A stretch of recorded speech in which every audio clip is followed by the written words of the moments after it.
ṣètò àwọn onífuji wo ló dalẹ̀ MC Olúọmọ tó jẹ́ pé loyalist ni wọ́n, ṣùgbọ́n nígbà tí ìṣòro dé, nígbà tí saga MC àti Tafa bẹ̀rẹ̀, wọ́n yá dànù.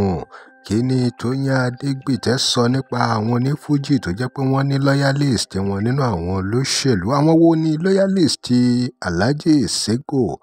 Àwọn wo ni ti MC Olúọmọ?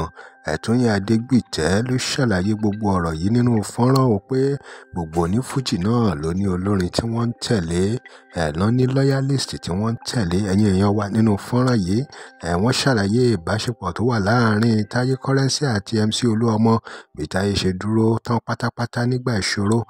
Kódà ọ̀rọ̀ jáde lórí Atawẹ́wẹ́ àti Alhaji Sego. Báwo ni ìbáṣepọ̀ wọn ṣe rí? Kí wá ní Táyé sọ nígbà tí wọ́n pè kó wá kọrin níbi festival kan? Kí ló sọ nípa àwọn tó dalẹ̀ MC Olúọmọ? Ọ̀rọ̀ ń bẹ lẹ́nu Tóyìn Adégbìtẹ́ o. Ẹ gbọ́ bó ṣe yànnàná ọ̀rọ̀. Ẹ káàárọ̀, ẹ káàsán, ẹ káalẹ́ ní gbogbo bíkíbi tí a bá ti ń gbọ́ mi.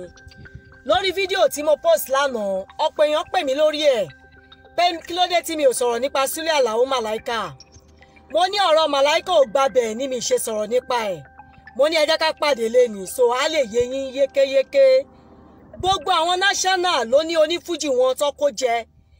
Tí Ọlọ́run bá ní kí Kúnlé Poli di Lagos State Chairman lẹ́nìí, favourite ẹ̀ nínú àwọn eléré Sule Alao Malaika ni. Eléré míì tó bá lọ súnmọ́ ó lọ jẹ́ ń bẹ̀ ni kò lè pẹ́ ń bẹ̀.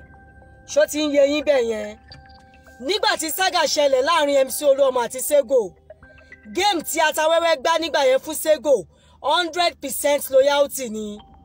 Torí pé kò ṣúọ̀ fún nígbà yẹn, ṣùgbọ́n ó dúró tán ti Sego látara pé wọ́n ti jọ wà tipẹ́. Sego náà dẹ̀ mọ̀ fún, kọ́lọ́run wá jẹ́ kó mọ̀ fún jù báyìí lọ.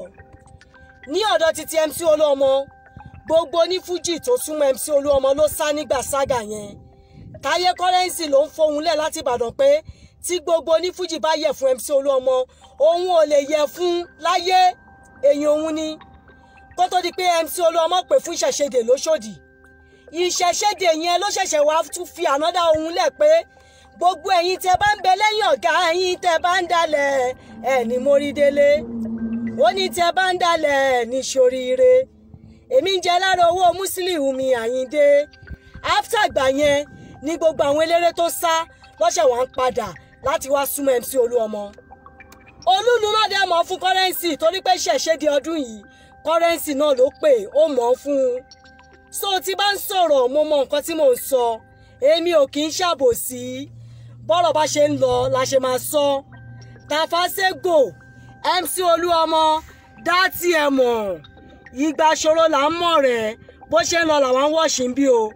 Tóyìn Adégbìtẹ́ lórúkọ tèmi, original ọmọ Mushin, undefeated blogger, kò sólúwẹ̀. Ẹ já gbọ́ díẹ̀ lára nǹkan tí àwọn èèyàn sọ nígbà tí wọ́n gbọ́ ohun tí Tóyìn Adégbìtẹ́ sọ yìí.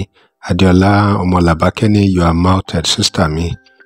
Ọlábọ̀dé Akọ́láwọlé ó ní Òṣùpá support Olúọmọ and Poli na Olúfimọ fan.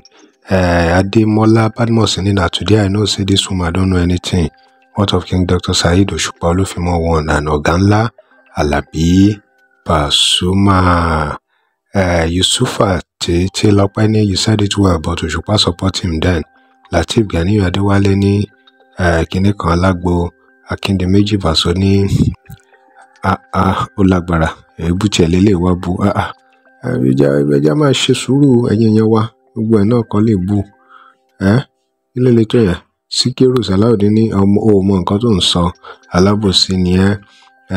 Adéwẹ́sọ̀ Abíọ́lá ní how I wish I know you in person and give you a hug sister, you always talking with fact and figure.